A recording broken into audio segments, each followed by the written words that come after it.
लेकिन हम उमर साहब को सिर्फ ये याद दिलाना चाहते हैं कि आपने इलेक्शन 370, 35A, स्टेटहुड, इन सारी चीज़ों पर लड़ा था। इससे साफ जाहिर है कि उमर अब्दुल्ला साहब बीजेपी के हाथों में ही खेल रहे हैं। समझ में नहीं आता उनको कोई कैसे बताए।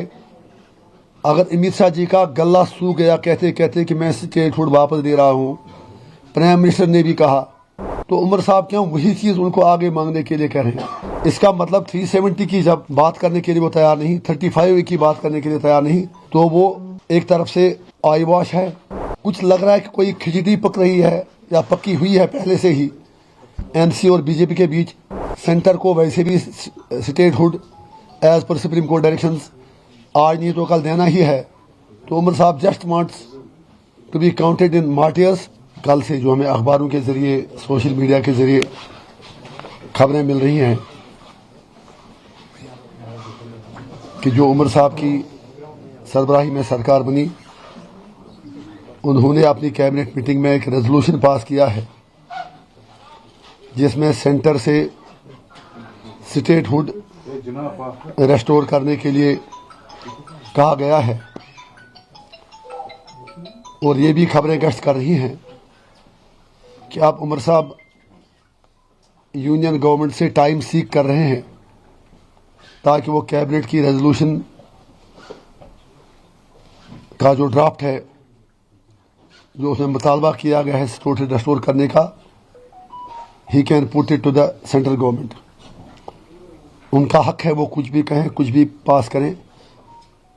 लेकिन हम उमर साहब को सिर्फ ये याद दिलाना चाहते हैं कि आपने इलेक्शन 370, 35A, स्टेटहुड, इन सारी चीज़ों पर लड़ा था। तो आज जो ये खबरें आ रही हैं कि सिर्फ स्टेटहुड को लेकर आपने रेजोल्यूशन पास कैबिनेट में किया है, तो it is very painful. It means departure from the principle stand of his party. इससे साफ जाहिर है कि उमर अब्दुल्ला साहब बीजेपी के हाथों में ही खेल रहे हैं। समझ में नहीं आता उनको कोई कैसे बताए। अगर अमित शाह जी का गला सूख गया कहते कहते कि मैं स्टेटहुड वापस दे रहा हूँ, प्राइम मिनिस्टर ने भी कहा, तो उमर साहब क्यों वही चीज़ उनको आगे मांगने के लिए कह रहे हैं। अच्छी बात है, वो कहें, हमें कोई ऑब्जेक्शन नहीं है, बिल्कुल हम उनके साथ हैं। लेकिन वो आधी चीज़ ही क्यों कह रहे हैं, सिर्फ वही क्यों कह रहे हैं जो बीजेपी देने को तैयार है। इसका मतलब 370 की जब बात करने के लिए वो तैयार नहीं, 35A की बात करने के लिए तैयार नहीं, तो वो एक तरफ से आई वॉश है। जिस एजेंडे पे उन्होंने इलेक्शन लड़ा उससे डिवेट हो रहे हैं। और दूसरा, कुछ लग रहा है कि कोई खिचड़ी पक रही है या पक्की हुई है पहले से ही एनसी और बीजेपी के बीच आंख मचोली का खेल खेला जा रहा है। सेंटर को वैसे भी स्टेटहुड एज पर सुप्रीम कोर्ट डायरेक्शंस आज नहीं तो कल देना ही है। तो उमर साहब just wants to be counted in martyrs. Statehood की बात करके वो बाकी जो मेन इश्यूज हैं उनसे भागना चाहते हैं। और अफसोस की बात यह है, हम उमर साहब को यह याद दिलाएंगे कि उनकी जमात का पहले दिन से ही यही वतीरा रहा है।